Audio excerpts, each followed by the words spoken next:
All right, my dudes. So if you feel like you're forcing your session, listen to these three things that might help you get through that.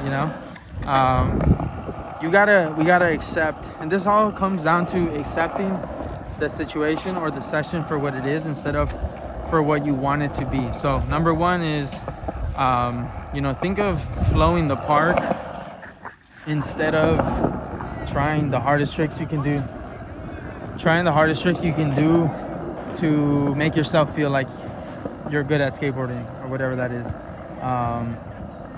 Some days aren't going to be sessions where you can get to the park and do your go-tos, simply because you didn't skate for 2 days, or maybe because you didn't get good sleep.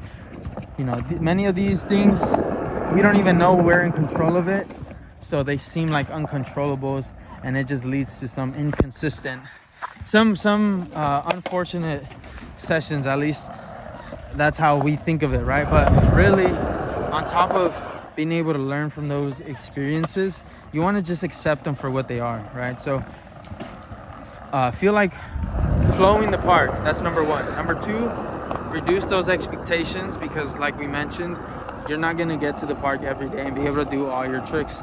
So just straight away lower your expectations. Practice humility, you know what I mean? Number three, give yourself a little more rest. You're not gonna you already know you don't feel good physically, maybe, or mentally. Just let yourself be at the park. Don't just leave because you feel shitty. You still want to get those benefits of flowing around. You still want to get that blood flow. You still want to get that like mental stress release that I can definitely, phrase better. But just you want those benefits still. Don't rob yourself of a session that you might need, or you might even, for one reason or another, just get into it later. Just give yourself time. Maybe that's all you need, but you won't know that. Whoa, damn! I almost ate it. You won't know that unless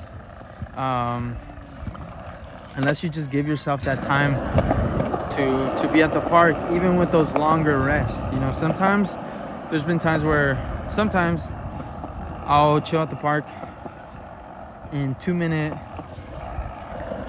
increments, I guess. The breaks won't be longer than 2 minutes. Other times I'll be there for 30 minutes because my body doesn't want to wake up. Regardless, you want to give yourself longer recovery, but still with the intention to get back on it and enjoy what skateboarding has to offer. And so those are the top three things that all go back to accepting the session for what it is instead of for what you want it to be. And a lot of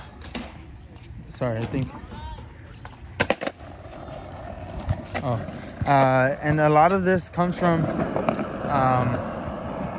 the inspiration for this video comes from today. I did some lessons today earlier, did some traveling that just was tiring, and then I tried to do a session between lessons, and I just couldn't. Right now that I'm done with the lessons and there's time to skate, I still can't. I just have to accept that I can make the most of this time by just flowing around, giving myself more rest. And reducing the expectations. I have my good days, and just like you accept those good days, you want to accept your bad days. So yeah, I don't want to go into a tangent too much, and I just realized I don't have my tripod, so I was gonna do some skating in here and kind of show you what tricks I do when I feel like when I have these things in mind, which is lowering the tricks difficulty, lowering the risk, and all that stuff, but which naturally comes from flowing the park and just giving myself more break in between. But usually, I guess that we can just look at the obstacles. I don't know if it'll focus on it, but there's that ledge, there's this Euro, there's the hip, There's the little pyramid. So usually, you know, I'll go straight to that section over there where there's the little hubba, flat bar, and all these things that I like to get technical in. But the days where I feel very, I guess, fatigued, for better description, my focus is really just to make sure I'm skating the obstacles with the most basic tricks, you know, 50s, no slides, you know, relative to me, 5-0s, backtails, whatever, instead of flipping in or flipping out. Just because, you know, skating's awesome. You know, it's not only awesome when you can do your best tricks and feel proud of yourself in that sense, right? Gotta accept the good with the bad, and then everything in between, because that's what skateboarding is going to present to you. It's not always going to be, you know, a slow ramp up to the top. Sometimes it's going to ramp up halfway. You think you're going to go to the top, and then it goes all the way down, even lower than where you started. And then maybe out of nowhere it goes high all of a sudden.